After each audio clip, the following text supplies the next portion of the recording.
why do I think it's really so important? The first thing is what happens to children, the kind of things that you just heard about, they're wrong. These things should not be happening to children.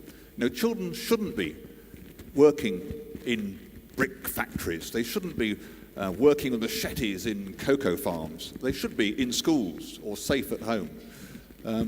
They shouldn't be trafficked into child pornography or child prostitution, which happens to so many hundreds of thousands of children each year. They shouldn't be working as child soldiers. There are still 13 countries around the world where children are still working, as soldiers, some girls as sex slaves of warlords and so on. These are terrible things that should not be happening to children. They're wrong. So basically, child protection is tackling things that are really fundamentally wrong that are happening to children.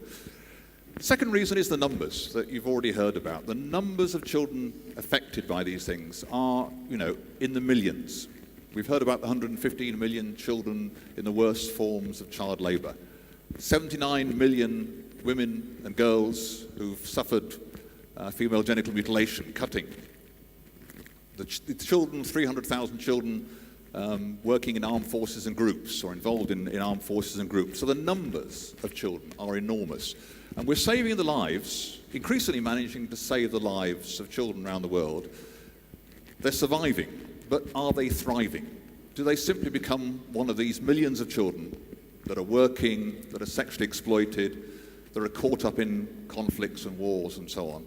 So the numbers are enormous, the second reason. The third reason is, apart from the suffering that children suffer immediately from these issues, the long-term impact on their lives is enormous. The long-term impact on children's learning and on their ability to be loved and to love is enormous. If children are not properly cared for, if they're not loved, if they're exploited and abused, then their futures are really damaged. We know now from the science, from neuroscience, that if you look at the brain scans of children who grow up loved and cared for, they show lots of activity in their brains. If you look at the brain scans of children who've been exposed to violence or have been neglected, you see very little happening.